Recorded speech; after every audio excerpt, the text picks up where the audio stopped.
What is up, everybody? We are back here at King Film Sports for the NFL Week 17 betting locks and game picks. And I must also remind you guys to like and subscribe onto the video. Also, I posted a playoff picture analysis video and my current playoff predictions for how I think everything will end up for the final 2 weeks of the season. So be sure to watch that one after you watch this one. So getting into the recap of Week 16, we hit the Jags easy money line win against the Jets on Thursday Night Football. Then the morning slate on Sunday, we really got killed. Lions minus 2.5. They were just bullied on the ground against the Panthers. That game was not particularly close. Then the Browns blow a 10-0 lead. Saints score 17 unanswered points to pick up the win there in sloggy conditions in Cleveland.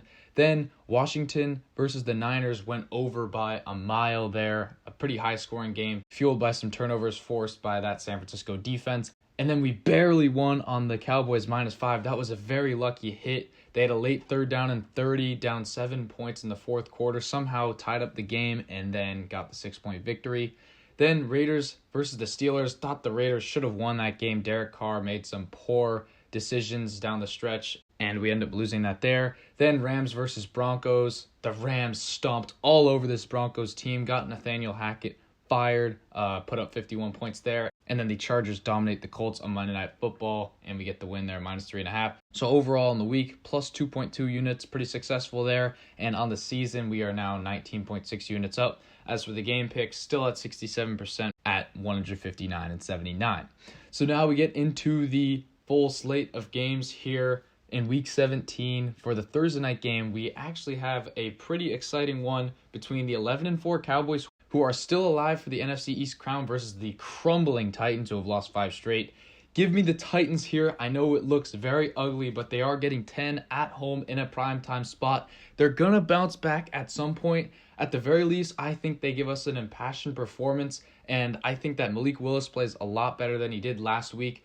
I know that the Cowboys defense looked very good throughout the middle of the season, but they actually haven't played very well. They gave up 40 to the Jags, and then they gave up 34 to Gardner Minshew and the Eagles. I don't think that the Titans offense is as good as those teams, and I know Derrick Henry might be out in this one on a short week, but I still like the Titans getting points in this spot. I think they're going to be amped up in this one. I think they lose close, but cover the 10 there.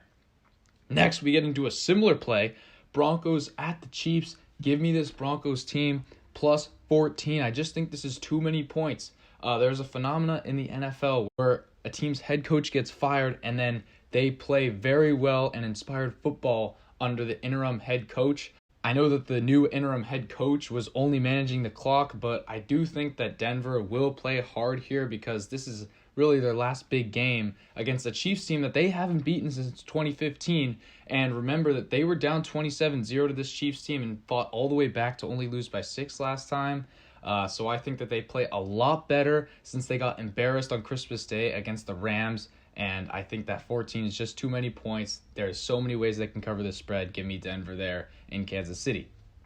Next, we get to the Saints at the Eagles. Give me the Saints plus 7 here just because I do not think that Jalen Hurts will play. I don't think that the Eagles will want to risk it like this. I think they will still get the win even with Gardner Minshew playing. He actually played pretty well against Dallas last week. I just like the Saints' chances in a cold weather game in Philadelphia here. I think they can muck it up on the ground, and you saw that they were able to dominate Cleveland on the line of scrimmage, and Taysom Hill was making plays. Kamara was running the ball well, so I think they will be able to do similar things against the Eagles team that is now dealing with some injuries. So give me the Saints to make it a one-possession game there. Then we get to a crucial NFC South showdown. Panthers at Bucks. Winner of this has the lead in the division. Give me Carolina to go into Tampa Bay and get the victory. They ran the ball all over the Lions, and that has been their blueprint throughout the season. They did that to the Seahawks in Seattle. I think they can do it to this Tampa Bay team. They already did it earlier this season after Matt Rule got fired, and I think they'll be able to do this one again.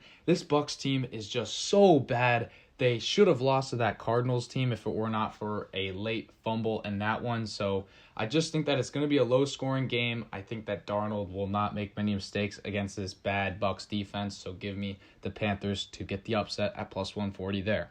Next game, we get to the Commanders and the Browns. Browns effectively eliminated from the playoffs, and the Commanders still holding on to that 7th seed, but they need this win.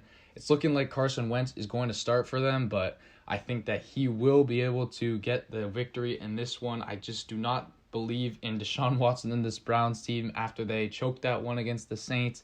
I think the Commanders are playing for a lot more, and they were playing great football up until these last 2 weeks. I think they get onto the winning side of things with a win here, giving them -2. Next, we get to the afternoon slate, where I'm taking the Niners -5.5 versus the Raiders. The Niners are the hottest team in football, 8 straight wins, and Brock Purdy is playing electric right now. No one can stop this Niners offense, and I do not think that the lowly Raiders defense will do anything to stifle them.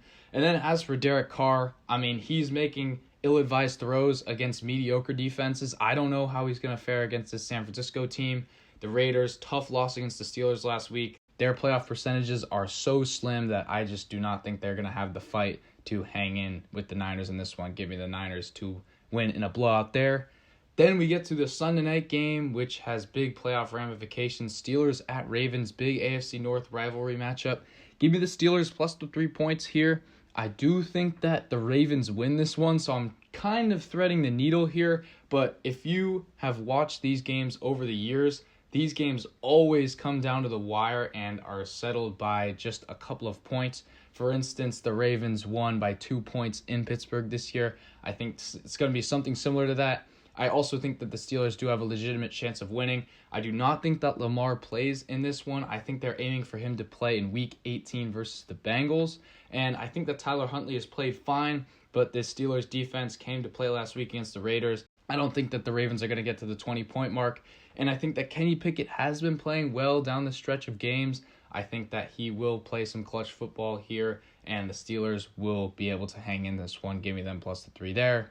Then we get to the Monday night matchup, the game of the week, Bills at Bengals, and give me Cincinnati at home here, plus 110 on the money line. I really like both these teams and both these quarterbacks. I think whoever has the ball last is going to win this one, but it just comes down to the fact that I do not think that the Bills have had an elite performance in a few months. Ever since that Chiefs game, they just haven't played that well, and they're going against the Bengals team who won 7 straight games. I've just seen the Bengals do it more recently, and Joe Burrow has just been the more clutch player throughout this season. Say what you want. So I think that Cincinnati gets this one barely here, maybe an overtime classic, but I will take the Bengals in the value spot at plus 110. So with that being said, let me know what you guys think about my picks this week. As always, be sure to like and subscribe, and I will see you all in the next one.